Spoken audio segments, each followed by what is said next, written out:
하나님 말씀 출애굽기 4장 18절부터 봅니다. 마지막 절까지. 구원이라는 것은 하나님의 아들이 되는 것입니다. 종에서 하나님의 아들이 되는 것입니다. 우리는 원래 죄 아래서 태어났습니다. 죄의 종입니다. 죄의 종이었는데 그 죄의 종을 예수님께서 오셔가지고서 피 흘려서 이렇게 구원을 해내십니다. 그래서 하나님께서는 그 예수님께서 피 흘리셔가지고서 죄 아래 있는 자기 백성들을 해방하는 이 구원해낸 이 사건을 구약의 이스라엘을 통해 가지고서 계시를 해주신 거예요. 그러니까 하나님께서 구약의 이스라엘을 통해 가지고서 장차 예수님께서 오셔가지고서 이러이러한 일들을 할 것이라는 것을 그냥 예표적으로 그렇게 보여주셨단 말입니다. 그래서 구약의 이스라엘 백성들은 장차 예수님께서 오셔서 하는 일들을 선치적으로 사셨어요. 그러니까 그들은 그것이 어떤 의미를 담고 있는지를 확실히 몰랐지만은 그러나 율법을 통해 가지고 하나님께서 그런 일들을 행하게 하셨거든요. 그러니까 구약에서 행하는 그 이스라엘 백성들이 행하는 모든 일들은 뭐냐? 신약에서 성도들이 행할 것들을 예표적으로 담고 있는 거예요. 물론 예수님께서 그 일을 성취를 하셨어요. 그럼 그 예수님께서 성취하는 그 일들을 예수님은 교회 안에서 그대로 또 합니까? 재현을 시키잖아요. 적용을 시키잖아요. 그 일들을 지금은 뭡니까? 우리는 구약에 같은 방법으로는 일하지 않지만은 지금 신약적인 방법에서 하나님께서 자기 백성들 죄와 사망 가운데서 건져내는 그 일을 했는데 그 일이 구약 마당에서는 뭐로 나타나느냐? 할례로 나타났다. 할례로. 오늘 본문을 보면은 모세가 이제 하나님의 그 명을 받고서 자기 백성들을 구원하러 갑니다. 구출을 하러 갑니다. 하러 가는데 느닷없이 하나님께서 모세를 죽이려고 그런단 말이죠. 도대체 떨기나무 가운데서 하나님께서 모세에게 사명을 주고 보낼 때는 언제고, 그런데 그 모세를 또 이렇게 죽이려고 덤비느냐 말이죠. 그런데 그 하나님께서 모세를 죽이려고 하니까 모세 아내 십보라가 퍼뜩 뭐 하느냐? 자기 아들을 뭡니까? 할례를 행해가지고서 그 할례를 행한 그 양피를 모세 앞으로 던져버립니다. 모세 앞으로 던집니다. 그러니까 모세 앞으로 던지면서 십보라가 하는 고백이 당신은 나의 피난편입니다. 이렇게 고백을 합니다. 그러자 하나님께서 어떻게 하느냐? 모세를 살려줬단 말이죠. 그럼 도대체 이 이야기가 왜 뜬금없이 여기에서 이렇게 나타나느냐? 이건 굉장히 지금 뭐냐면은 중요한 것들이 여기 담겨져 있어. 지금 하나님께서는 모세를 어디로 보내느냐면은 자기 백성 구원하러 보내요. 지금 애굽에 누가 있어요? 아브라함의 후손들이 있죠. 아브라함의 후손들이 지금 어디에 있어요? 죄 아래 가둬져 있죠. 그죠? 바로 앞에 종살이 하고 있잖아요. 그럼 그 아브라함의 후손들은 어떤 후손들입니까? 할례 언약 안에 있는 자들이잖아요. 그러면은 모세가 지금 자기 가족을 데리고서 어디로 가느냐? 애굽으로 가고 있는 거예요. 분명히 하나님께서는 성경에 볼 것 같아요. 모세가 떨기나무 가운데서 하나님을 만나고 나가지고서 모세에게 사명을 주는데 모세는 지금 자기 가족을 어떻게 해요? 데리고 가죠. 애굽으로 데려가잖아요.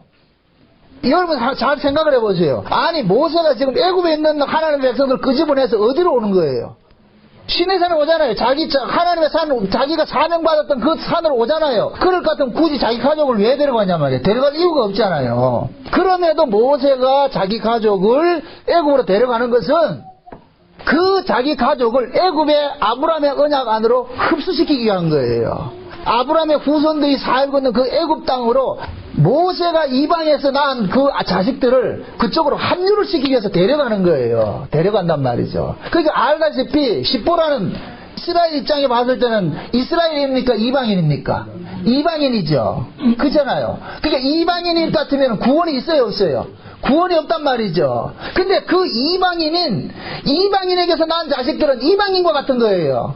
히브리인들에게는 그게 있어요. 아버지하고 엄마하고 아버지의 계통을 따르는 것이 아니고, 이게 우리나라하고 좀 다른 부분인데, 모계 혈통이란 말이죠. 모계. 아버지가 히브리인이고 엄마가 이방인 같은 이방인이에요. 반대로 아버지가 이방인인데 엄마가 히브리인 같으면은 히브리인 이스라엘인이 되는 거예요. 그것은 곧 무엇을 상징하느냐면은 그 부분은 장차 예수님께서 이 땅에 오셔가지고서 예수로 낳아진 자가 하나님의 아들이 되는 것을 상징적으로 보여주는 거예요. 그래서 제가 그러는 거예요. 하나님을 아버지로 이야기를 할 때는 예수님은 누구를 표상을 하고 있다? 어머니를 표상을 하고 있다 그랬어요. 그래도 어디 가서 또 예수님 어머니다 이러지 말고 예수님께서 차를 찢기고 물과 피를 쏟아서 자기 백성을 낳았잖아요. 그게 우리잖아요. 그게 예수님께서 우리를 낳으신 거예요. 그래서 뭡니까? 예수 안에서 낳아진 자가 곧 뭐냐? 하나님의 백성이 되는 거예요. 그런 의미에서 히브리 민족들 속에서는 그것이 전통적으로 흐르고 있는 거예요. 그래서 모세도 보세요. 태어나가지고서 그 모세가 누가 훈육을 합니까? 요게벳이 자기 엄마가 훈육을 하죠. 그죠?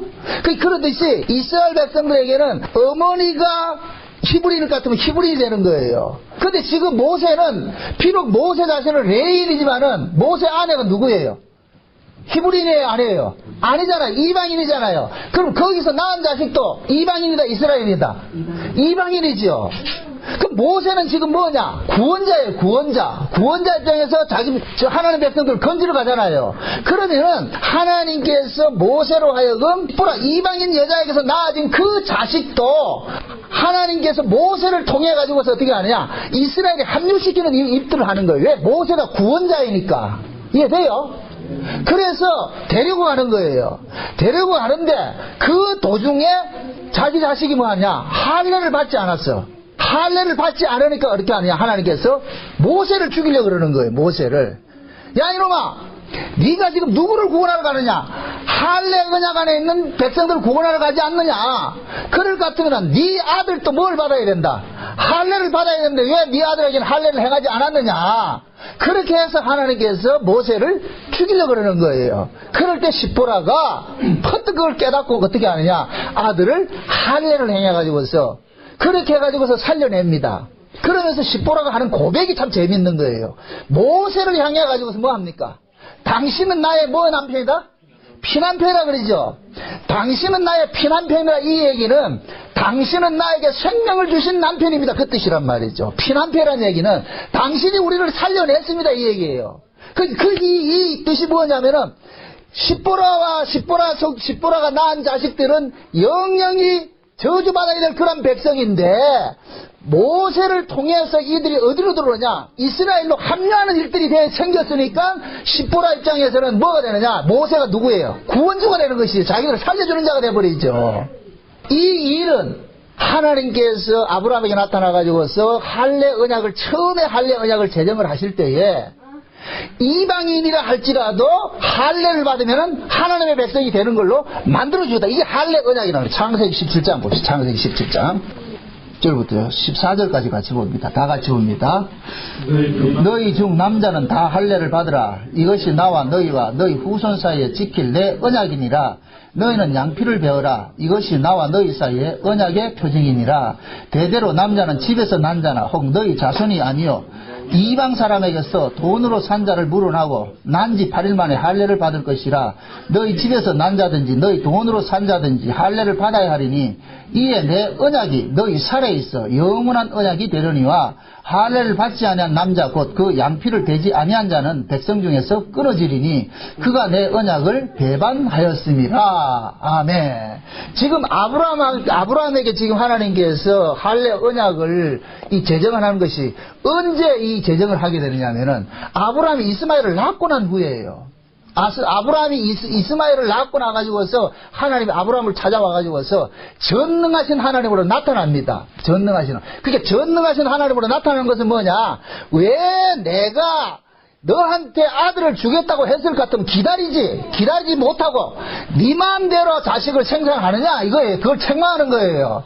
그러니까 하나님께서는 전능한 하나님으로 나타난 것은 내가 너에게 언약을 한 것은 그것은 반드시 지켜내는 의미에서 전능하신 하나님으로 나타나는 거예요. 우리가 전능하다 이렇게 얘기를 할 때는 그건 뭐 무소불위의 힘을 가지고서 말이 일을 한다는 그런 개념이 아니고 하나님은 하나님께서 언약하신 것은 그 어떤 일이 있다 할지라도 반드시 뭐 한다? 지켜내신다. 그런 의미에서 전능하신 하나님이란 말이죠. 그러니까 지금 하나님이 아브라함에게 이스마엘을 낳아가지고 있는 그 아브라함에게 찾아가가지고서 그 이야기를 하는 거예요. 야 이놈아, 내가 너에게 약속을 했을 것 같으면 반드시 내가 그 약속을 내가 지켜내는데 너는 왜 그걸 그걸 기다리지 못하고 이렇게 자식을 낳았냐. 그래 책망을 하면서 하나님께서 아브라함을 뭐 합니까? 하나님의 말씀을 믿지 못하는 그 아브라함을 죽이는 일을 하는 거예요. 그게 뭐로 나타나냐? 할례로 나타나는 거예요. 할례로. 그러니까 할례로 나타나는 것은 지금 이스라엘 백성들이 하나님께서 아브라함에게 나타나가지고서 언약을 하나님의 말씀을 믿지 못하는 그 아브라함을 뭐 하느냐? 죽이는 형식이 뭐냐? 할례를 행하게 한 거예요. 그래서 그때 하나님께서 아브라함을 아브라함이라는 이름도 개종을 시켜버리죠. 아브라함의 이름을 개종시켜주고 할례를 행하게 하십니다. 그러면은 그 할례를 행함과 동시에 뭐가 되느냐? 아브라함은 이제는 옛사람 아브라함이 아니고 새로운 사람으로 태어나게 된 거예요. 거듭나게 됐단 말이죠. 그럼 아브라함이 할례를 통해서 새로운 사람으로 거듭났듯이 너희 집안에 있는 사람도 이방인이든 누구든 따지지 말고 할례를 받게 될 것 같으면 그 사람도 뭐 같으냐? 너와 같이 새로운 사람으로 뭐 한다? 거듭나게 해주겠다는 거예요. 그러니까 하나님께서 자기 백성을 만들어가는 그 방식이 뭐냐면은 옛사람을 죽여버리고 새로운 사람으로 만들어내는 방식이란 말이에요. 이게 창조의 방식이란 말이에요. 창조의 방식. 그러니까 하나님께서 아브라함을 통해 가지고서 할례 언약을 제정을 하면서 분명히 이야기를 합니다.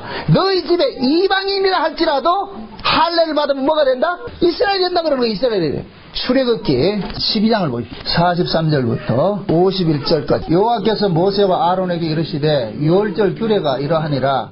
이방 사람은 먹지 못할 것이나 각 사람이 돈으로 산 종은 할례를 받은 후에 먹을 것이며 거류인과 타국 품꾼은 먹지 못하리라.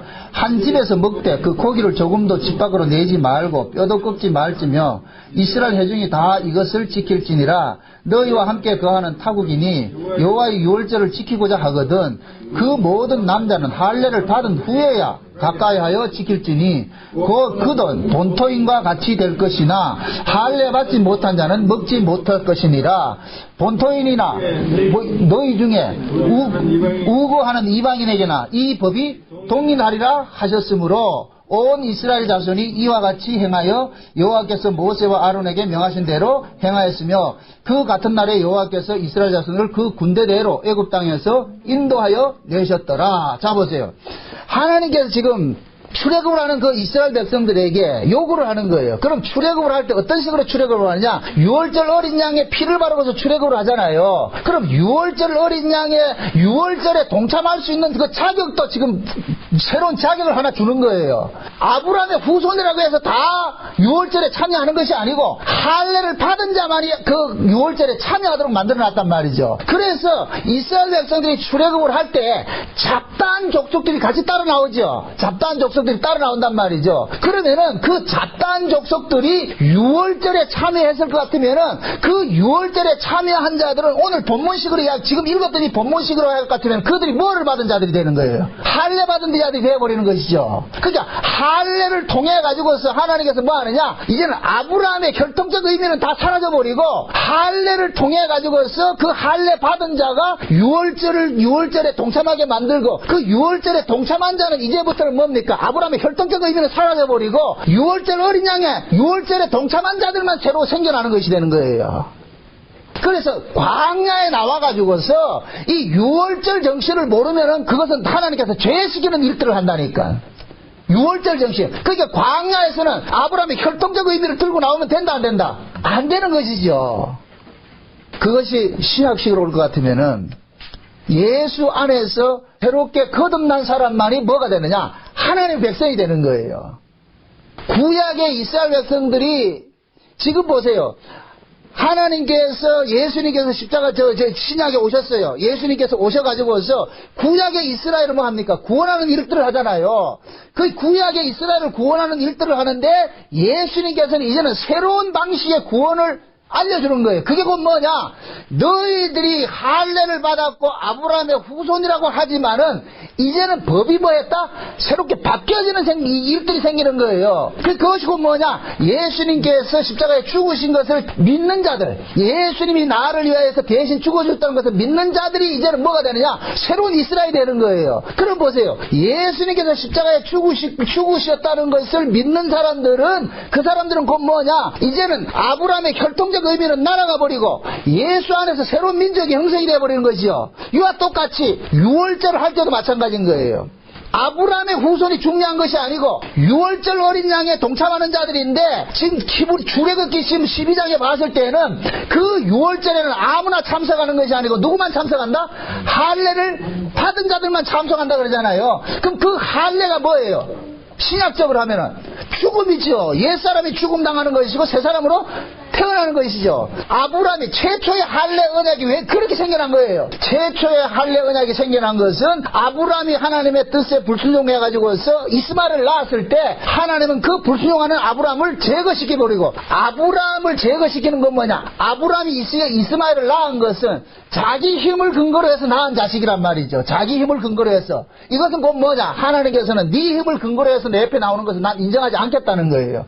내가 내 백성을 만드는 것은 내 방식대로 만드는 것이지 네 방식대로 만들지 않는다는 거예요. 그래서 한 것이 뭐냐? 아브라함을 자기 힘을 근거로 삼고 있는 그 아브라함을 뭐 하느냐? 죽이는 일을 한 거예요. 그것이 할례로 나타났다니까. 할례로. 그러면 자 보세요.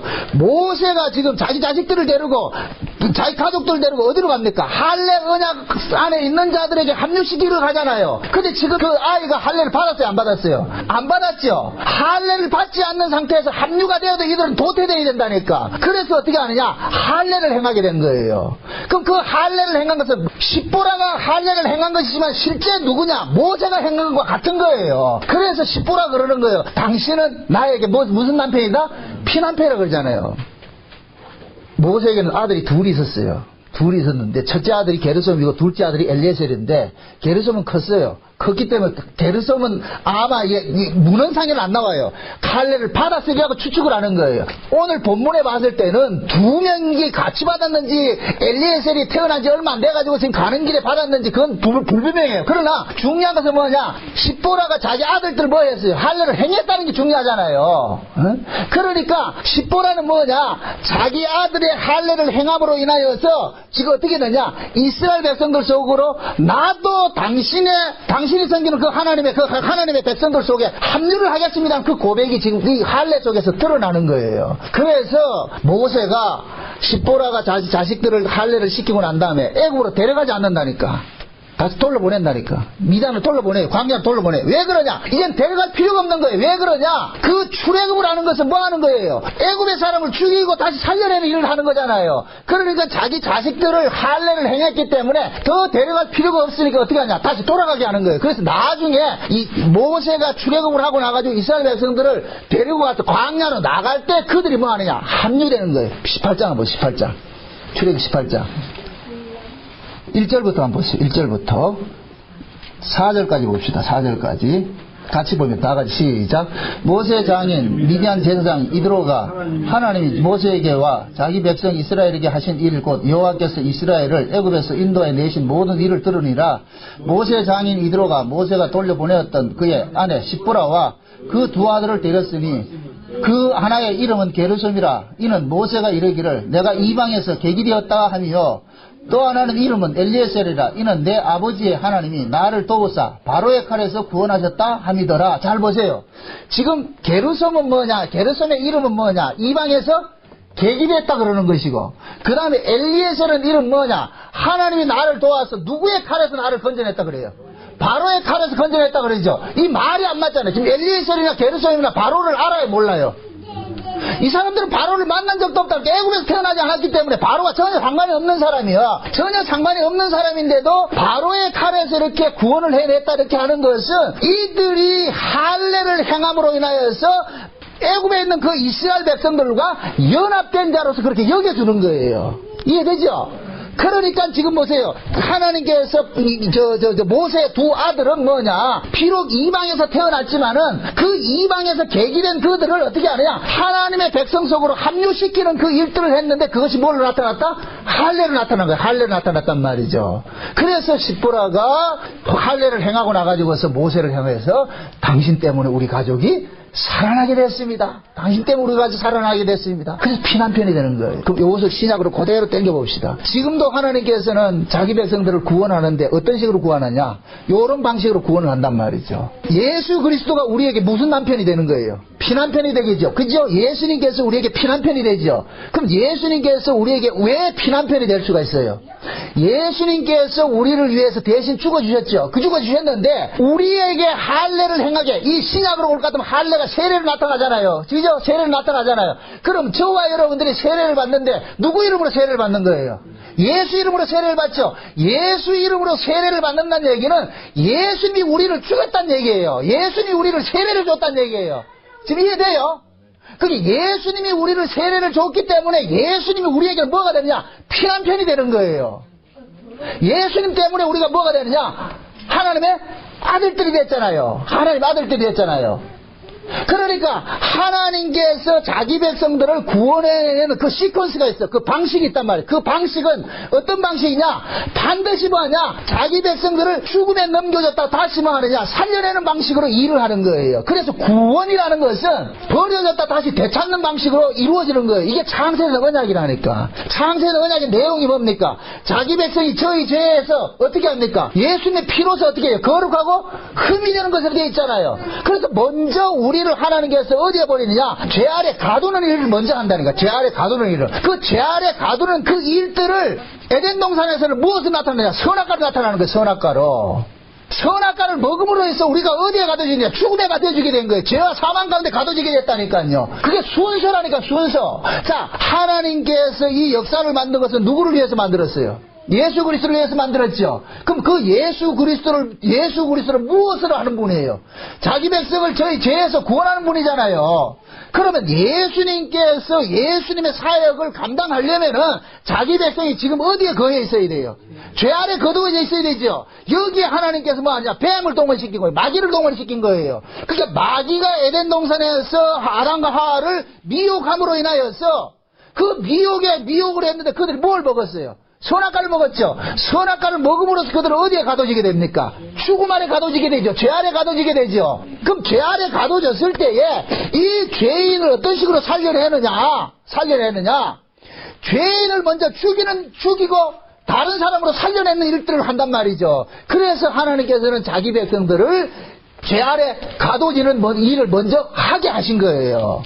갈라디아서 4장 봅시다. 갈라디아서 4장 1절부터 봅시다. 1절부터 7절까지 같이 봅니다. 다 같이 시작. 내가 또 말하노니 유업을 이을 자가 모든 것이 주인이나 어렸을 동안에는 종과 다름이 없어서 그 아버지의 정한 때까지 후견인과 청지기 아래에 있나니 이와 같이 우리도 어렸을 때 이 세상 초등학문 아래에 있어서 종 노릇하였더니 때가 참에 하나님이 그 아들을 보내사 여자에게 나게 하시고 율법 아래 나게 하신 것은 율법 아래에 있는 자들을 속량하시고 우리도 아들의 명분을 얻게 하심이라. 너희가 아들인 거로 하나님이 그 아들의 영을 우리 마음 가운데 보내사 아바 아버지라 부르짖게 하셨느니라. 그러므로 이제 내가 이후로는 종이 아니요 아들이니 아들이면 하나님으로부터 말미암아 유업을 이을 자니라. 자 보세요. 하나님께서 자기 아들들을 편의상 잠깐 동안 어디에 가뒀다 했어요? 종으로 뒀다 그랬죠. 그죠? 1절이 그러잖아요. 내가 또 말하니 유업을 이을 자가 모든 것이 주인이나 어렸을 동에는 뭐가 됐다? 종과 다름이 없어서 그 아버지의 정한 때까지 후견인과 청지기 아래에 있었다리. 우리도 이와 같이 어렸을 때 이 세상 초등학문의 아래에 있어서 종노릇 하였더니 우리가 종노릇 하였던 것이 어디에 종노릇 됐어요? 율법 아래 종노릇 됐잖아요. 그죠? 율법 아래. 그게 율법은 뭐 하는 것이에요? 율법이 뭐예요? 율법을 지키면 거기서 구원이 나와요? 안 나와요? 안 나오죠. 율법은 뭐 하는 것이냐? 우리의 죄를 뭐 하는 거예요? 고발하는 것이고 우리의 입을 막아서 하나님의 심판 아래 가두는 일을 하는 것이잖아요. 그러니까 하나님께서 자기 백성들을 율법 아래 먼저 둔 것은 뭐냐? 율법 아래서 우리의 뭐냐? 죄인이라는 것을 낱낱이 뭐 하는 거예요? 고발하는 일들을 하는 거예요. 고발하는 일들을 한단 말이죠. 그러니까 우리가 하나님의 말씀 앞에 설 것 같으면은 우리 자신들이 낱낱이 뭐가 되느냐? 발가벗기만 된다니까. 우리의 죄들이 낱낱이 고발당하는 그런 일들이 일어난단 말이죠. 죄를 고발하는 것은 뭐 하기 위함이냐? 살려주기 위함이에요. 살려주기 위함이란 말이죠. 마치 병원에 가서 의사가 진찰해가지고 당신은 이런 병입니다. 이렇게 진단을 내렸을 것 같으면은 그 진단만 하고 끝냅니까? 그 다음부터 고치는 시술이 들어갑니까? 고칠 시설이 들어가겠죠. 그죠? 고치기 위해서 알려주는 거예요. 율법도 마찬가지라니까. 우리는 모두 죄 아래서 태어났는데 우리가 죄인인 줄 모르고 있어. 죄인인 줄 모르고 있단 말이죠. 그래서 하나님께서는 자기 백성들에게 율법을 줘가지고서 너가 죄인이라는 사실을 알려주는 거예요. 그래서 율법은 뭐냐? 하나님의 뜻이에요. 하나님의 뜻이 율법 속에 다 담겨 있다니까. 나는 이런 인간을 원해가 율법 속에 있다니까. 그 율법을 축약을 하면 뭐로 나타나느냐? 십계명으로 나타나요. 십계명으로. 그럼 그 십계명의 의미가 뭐예요? 하나님을 사랑하는 것이고 이웃을 사랑하는 것이잖아요. 원래 하나님이 우리를 창조한 목적이 뭐냐? 하나님을 사랑하고 이웃을 사랑하는 모습이에요. 그것이 그런 아들을 원한다니까. 이게 창세기 1장에 하나님의 형상을 따라서 사람을 만든 것이란 말이에요. 처음에 구조가. 그럼 그 하나님의 형상으로서 오신 분이 누굽니까? 예수님이죠. 예수님. 그래서 예수님 같은 인간을 하나님이 원래 만들기로 작정을 한 거예요. 예수님과 같은 인간을. 그럼 그 예수님이 십계명을 따질 것 같으면 예수님께서 무슨 일을 했어요? 하나님을 사랑하고 이웃을 사랑하는 것이 돼버리죠. 예수님께서. 이해돼요? 그래서 예수님께서 십자가에 지신 것은 그 의미가 그렇다 했어요. 위로는 하나님과 뭐를 만들고 화목을 이루어냈고, 아래로는 이웃과 이웃을 뭐 만들었고 화목을 이루어냈잖아요. 그래서 예수님의 십자가의 진정한 의미는 뭐냐? 하나님과 화목도 돼야 되지만 이웃과의 화목도 일어나야 그게 온전한 십자가가 된다니까요. 우리는 흔히 그렇게 생각하는 거예요. 아이고 내가 하나님 앞에 올바로 서면 되지. 하나님 앞에 올바로 서는 모습이 무엇으로 드러나냐? 이웃을 통해서 드러나는 거예요. 이웃을 통해서. 그래서 요한 1서에서 그러잖아요. 보이지 않는 하나님을 어떻게 사랑하냐? 보이는 형제를 사랑하는 것이 보이지 않는 하나님을 사랑하는 것이지. 보이는 형제도 사랑하지 않으면서 보이지 않는 하나님을 사랑한다. 거짓말 시키지 말아요. 거짓말이지.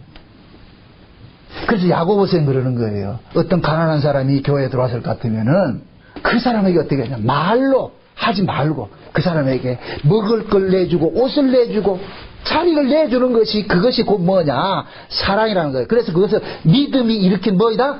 행함이라 그러는 거예요. 그게 없으면은 뭐라 그래요? 귀신의 믿음이고 죽은 믿음이라고 그러는 거예요. 그걸 해서 구원받으라는 얘기 아니에요. 구원받은 사람은 그 안에 예수의 생명이 있는 사람은 반드시 그런 일들이 나타난다 안 나타난다? 나타나게 돼 있다는 거예요. 그걸 행함이라 그런단 말이죠. 지금 한국교회에서 가르치는 그런 행함, 그런 개념이 아니에요. 이 행함은 우리들을 만들어내라는 것이 아니란 말이죠. 예수가 그 속에 있으면 반드시 예수의 행함들이 나타나게 돼 있다니까. 그럼 예수님은 무슨 일을 했어요? 하나님 사랑? 이웃 사랑한 거예요. 그게 하나님의 형상으로 오신 예수님의 모습이라니까.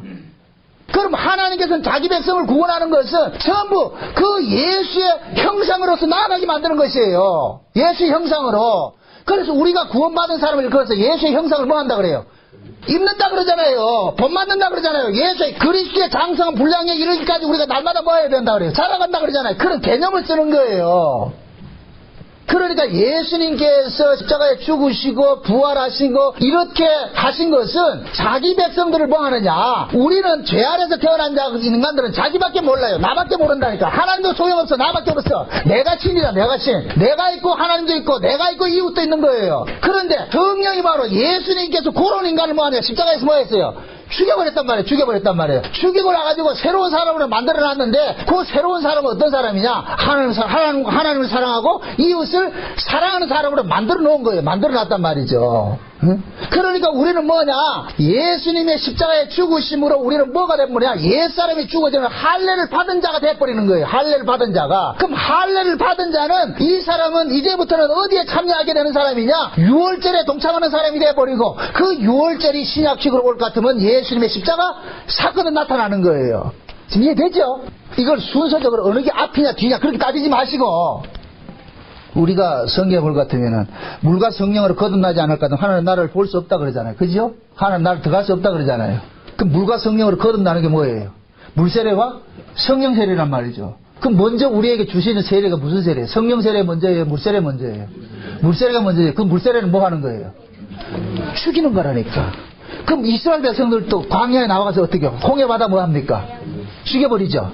홍해바다 죽인단 말이에요. 죽이는 일들을 먼저 하는 거예요. 그러니까 홍해바다에서 누가 죽느냐? 애굽의 사람이 몽땅 죽는 거예요. 그것을 사도 바울은 고린도전서 10장에서 뭐 하느냐? 세례, 몽땅 뭐 하냐? 모세에게 속하여서 뭘 받았다 그래요? 세례를 받았다고, 세례를. 그게 몽땅 죽은 것이란 말이죠. 그러니까 예수님께서 우리에게 오셔가지고 그러는 거예요. 물과 성령을 거듭나지 않을 것 같으면 하늘에 들어갈 수 없다. 물세례를 먼저 우리에게 주신다니까. 그 물세례를 우리 뭐 하냐? 죽이는 것이라고, 죽이는 거.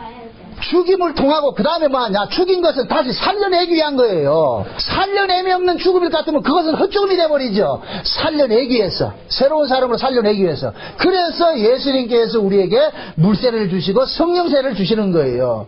그럼 성령세례를 우리가 받음으로 인하여서 그 성령이 우리 가운데 오심으로 인하여서 비로소 우리의 삶이 누구의 모습으로 드러났냐? 예수의 형상으로 자꾸 드러나는 일들이 일어나는 거예요. 예수의 형상으로. 그러니까 그 예수의 형상이 우리가 교회라는 걸 통해 가지고서 자꾸 뭐하냐? 구현이 되어지는 거예요. 구현이 되어지는 거예요. 그래서 교회는 누가 모이느냐?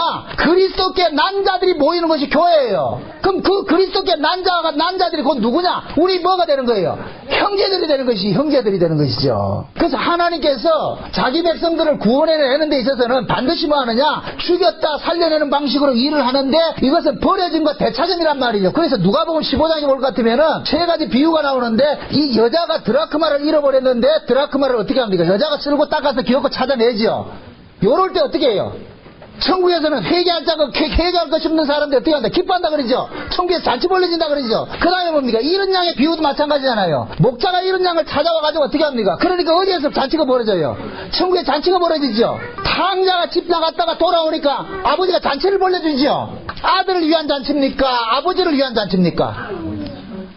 목자가 잃은 양을 찾아가지고서 울로 메고 왔어요. 집에 왔어요.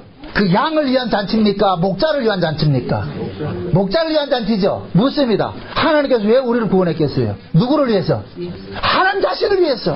하나님 자신을 위해서. 자, 창세기를 볼 것 같으면은 하나님께서 일곱째 날 안식하셔야 돼요. 그죠?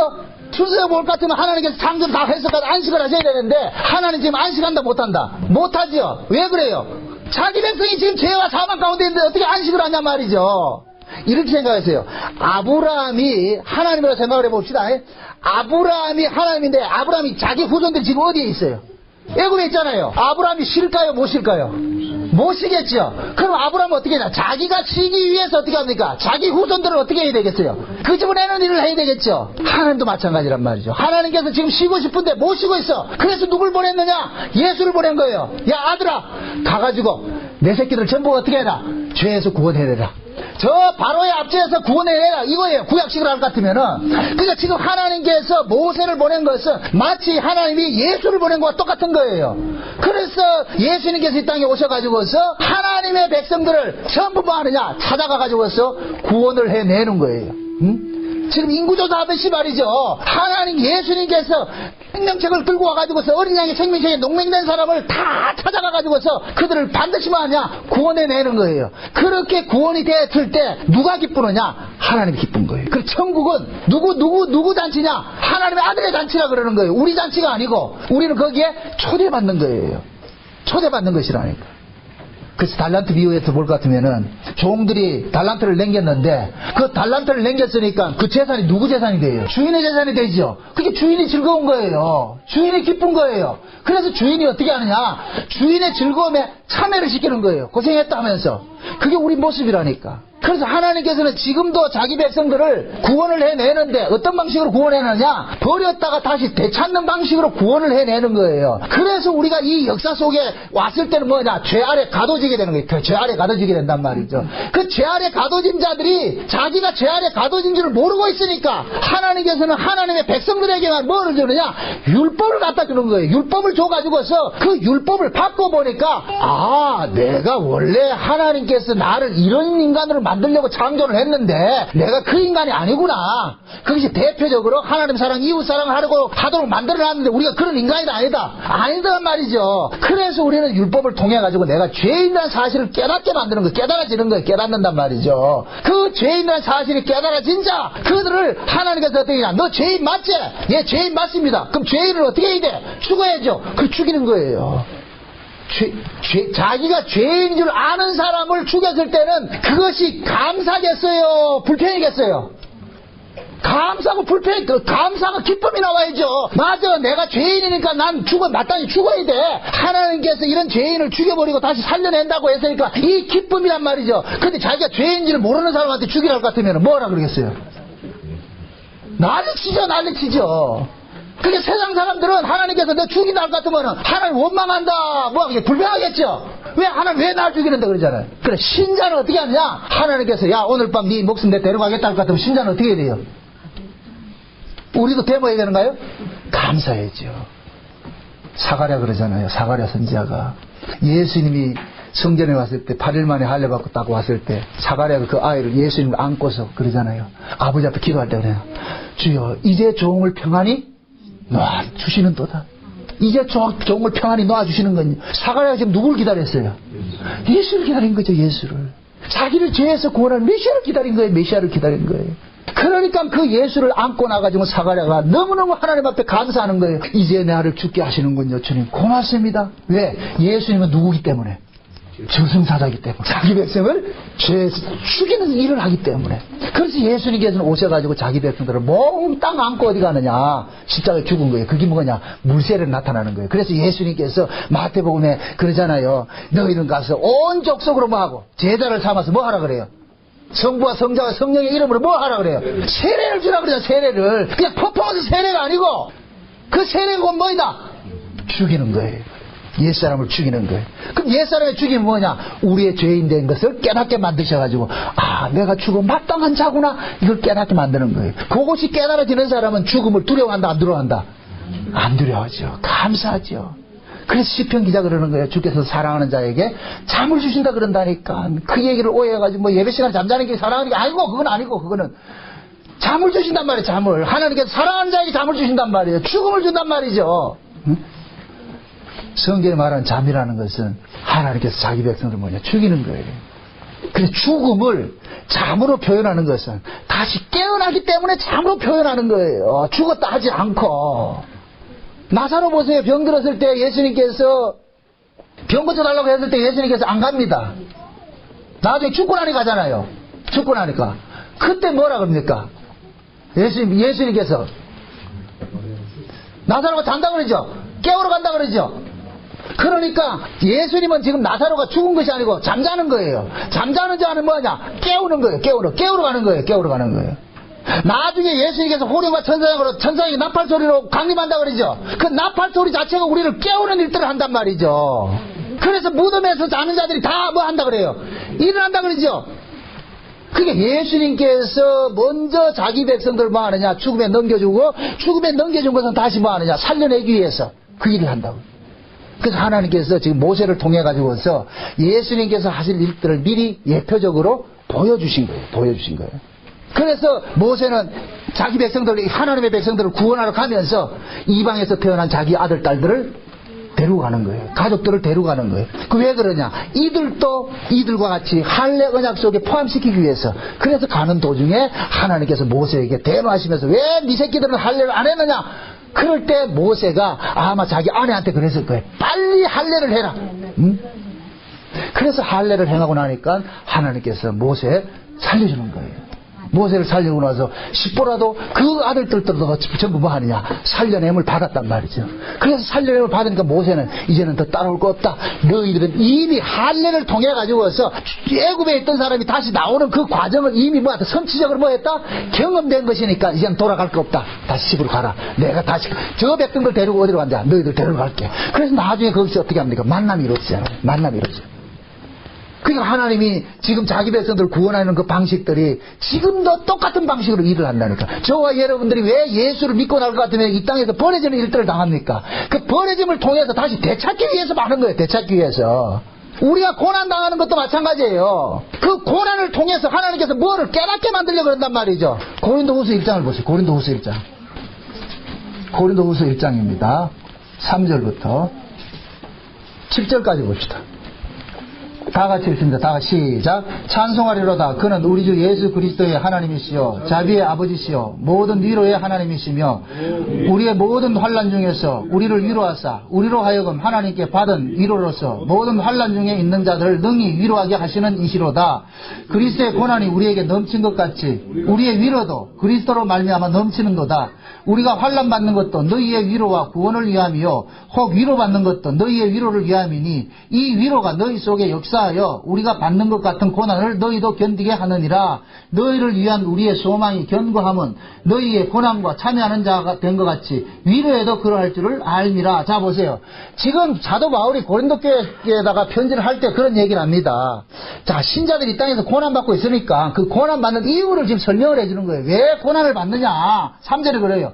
찬송하리로다. 그는 우리 주 예수 그리스도의 하나님이시요 자비의 아버지시요 우리의 모든 위로의 하나님이시라고 그러잖아요. 위로하고 자비는 뭡니까? 서로 대척하는 거예요. 위로하고 자비는 다르단 말이죠. 우리는 자비 이러면 뭐가 와야 돼요? 그냥 우리를 하나님께서 그냥 우리를 오냐 이렇게 사랑해주고 그런 걸 원하잖아요. 그런데 지금 바울은 논리를 어떻게 펴느냐. 얘들아, 너희들이 고난받는 것은 하나님께서 너희들을 위로하기 위해서 고난을 받는 거야. 위로를 알게 하기 위해서 어디에 집어넣었다? 고난을 알게 하고 고난 속에 집어넣은 거예요. 하나님은 원래 우리에게 위로를 주기 위함이라니까. 하나님은 애초부터 우리를 천국을 주기를 원했어요. 천국을. 하나님의 나라를 주기를 원했다니까. 근데 그 하나님의 나라는, 천국은 반드시 지옥을 경험한 자에게만 주어지는 것이에요. 천국으로 드러내기 위해서 뭐가 필요하다? 지옥이 필요한 거예요. 지옥이. 지금 바울의 논리는 그거예요. 하나님께서 우리를 위로해 주시기를 원하는데 위로하는 하나님이 맞아. 그런데 그 위로를 알게 하기 위해서 우리를 어디에 던져놨다? 고난 속에 던져놓은 거예요. 그럼 그 고난이 저주입니까? 복입니까? 복이죠. 뭐를 알게 하기 위해서? 하나님의 위로를 알기 위해서. 만약에 고난 속에서 아이고 내가 왜 이렇게 고난 받아가지고 이러냐 이렇게 했을 때는 그건 저주가 돼버려요. 그러나 그 고난 속에서 내가 하나님을 가까이 하고 하나님의 낯을 구할 것 같으면 그것은 곧 뭐가 되느냐? 복이 되는 거예요. 복이 되는 거예요. 하나님께서 우리를 어려움 속에 둔 것은 하나님을 찾으라고 둔 거예요. 찾으라고 둔 거예요. 아프면 우리가, 아이들이 아프면 본능적으로 누굴 찾아요? 엄마를 찾잖아요. 그러듯이 우리가 이 땅에 살면서 아프면은 아픔 당할 때마다 누굴 찾게 되느냐? 하나님을 찾아야 되죠. 그걸 지금 바울은 지금 자기 간증으로 지금 고백을 하는 거예요. 8절부터 보세요. 8절부터 10절까지 다 같이 시작. 형제들아, 우리가 아시아에서 당한 환난을 너희가 알지 못하기를 원치 아니하노니 힘에 지나도록 심한 고생을 받아 살 소망까지 끊어지고 우리 마음의 사형 선고를 받은 줄 알았으니 이는 우리로 자기를 의뢰하지 말고 오직 죽은 자를 다시 살리시는 하나님만 의뢰하게 하심이라. 자, 거기까지만 봅시다. 지금 바울이 그러잖아요. 아시아에서 지금 엄청난 고난을 당했어요. 어떤 고난까지 당했다 그래요? 사형 선고까지 받았다 그러잖아요. 죽을 위치에 처했다 그러잖아요. 그 죽을 위치에 처하게 한 것은 누구를 의뢰하기 위해서?